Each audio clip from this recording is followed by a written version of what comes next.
Assalamualaikum warahmatullahi wabarakatuh.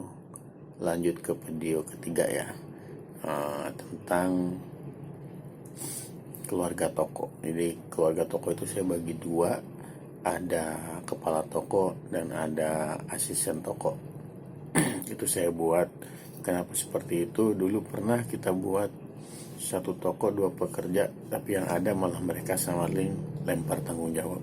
Dan itu saya nggak mau, maka saya lebih mengkhususkan jadi dua tingkat. Tidak ada kepala toko, ada asisten toko. Kepala toko lebih tanggung jawab karena saya menganggap bahwa segala sesuatunya nanti perintah akan saya berikan ke kepala toko itu, dan tanggung jawab lebih besar juga kepala toko. Jadi istilahnya pemilik toko sub itu benar-benar kepala toko. Oke, jadi saya akan jelaskan tentang tugas apa aja yang dimiliki oleh kepala toko dan asisten toko sehingga tidak tumpang tindih. Oke. Yang pertama dari tugas kepala toko yaitu fokus ke input. Jadi apa input itu? Jadi fokus ke dalam toko. Mulai dari display, mulai dari stok, terus mulai dari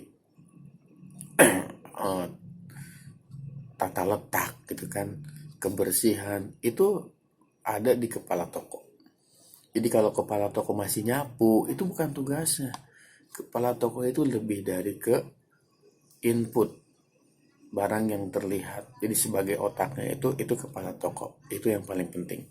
Terus yang kedua, itu bertanggung jawab penuh terhadap saya. Ya kan? Jadi kalau ada apa-apa gitu kan, entah itu ada sales, itu ada yang nitip barang, itu langsung ke saya. Tidak bisa mengambil keputusan sendiri lalu seenaknya.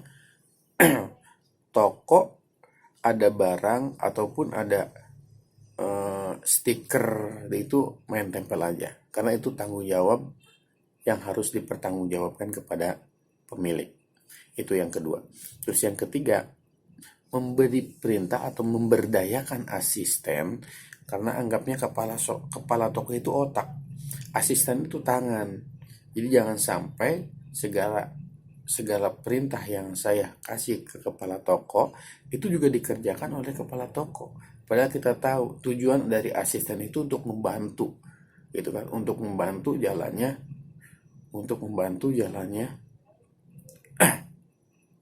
transaksi toko. Sebab kenapa?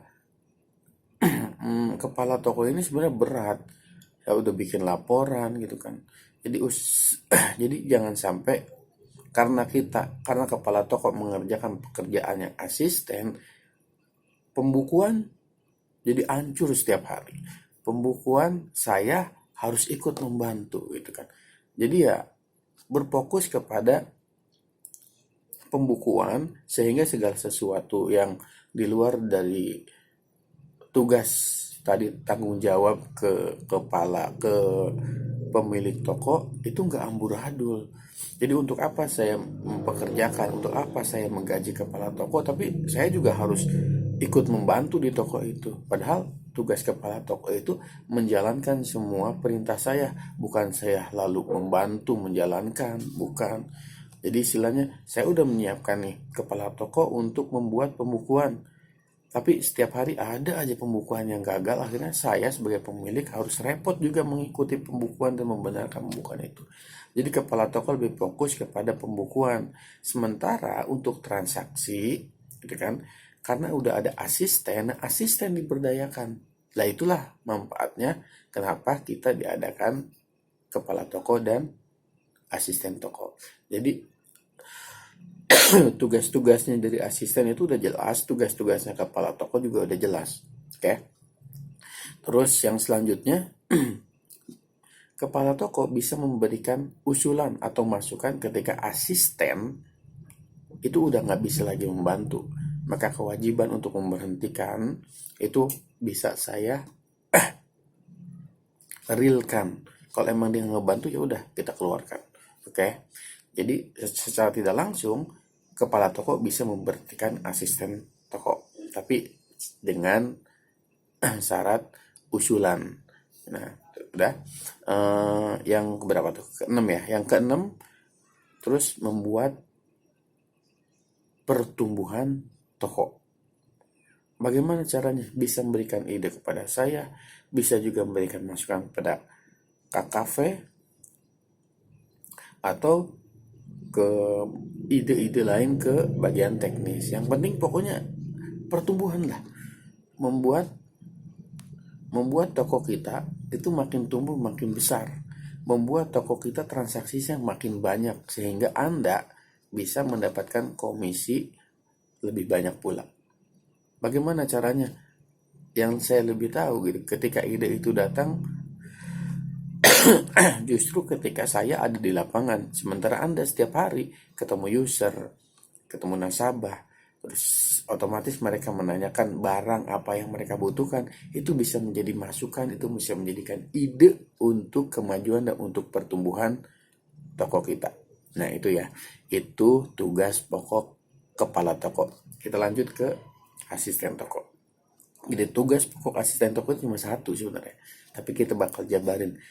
Tugas asisten toko itu adalah membantu kepala toko. Itu paling penting. Jadi membantu dan mentaati perintah kepala toko. Seperti saya bilang, ketika saya bilang satu kali gitu kan, nah perintah itu akan berulang terus sampai saya merubahnya. Seperti itu juga ketika kita asisten tukang perintah ini bersihkan setiap hari, tiap pagi, berarti tanpa harus menyuruh tiap pagi diperintah, maka tugas itu menjadi tugas kewajiban asisten toko untuk membersihkan, untuk mengepel, untuk melihat supaya tokonya lebih indah dan enak dipandang. Itu yang paling pertama.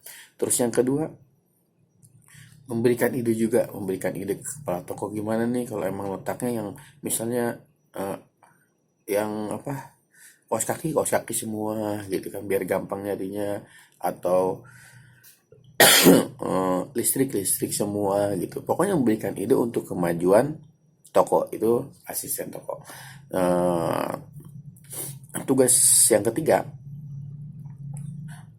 membantu juga nih, membantu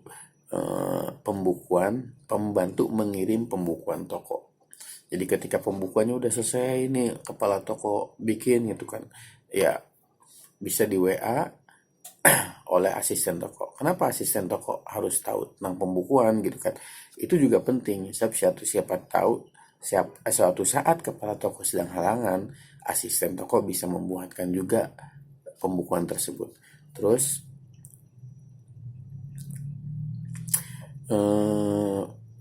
yang terakhir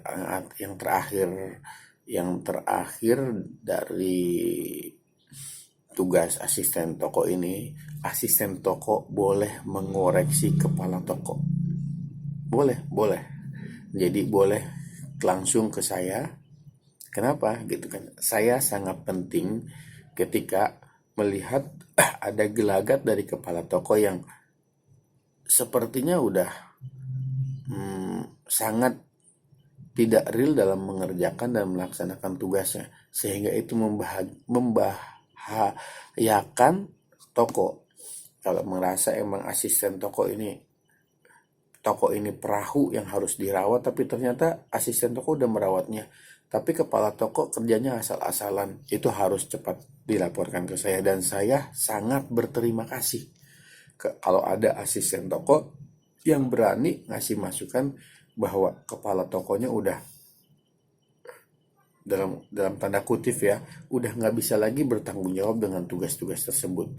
Udah seenaknya gitu kan, udah semuanya dialihkan tanpa bertanggung jawab, mentang-mentang dia kepala toko. Nggak sampai sebegitunya, karena tanggung jawab itu justru tanggung jawab kepala toko full untuk mengoreksi dan menjalankan tugas-tugas yang ada di toko, bukan berarti mengalihkan tugas-tugasnya ke asisten toko. Oke. Jadi ini saja bahasan tentang keluarga toko. Nanti selanjutnya kita akan membahas tentang toko itu sendiri, untuk menjadi toko yang indah, untuk menjadi pesawat atau enggak menjadi perahu kapal yang cepat dalam perjalanan menuju pulau, menuju impian kita. Ya, wabillahi taufiq wal hidayah. Wassalamualaikum warahmatullahi wabarakatuh.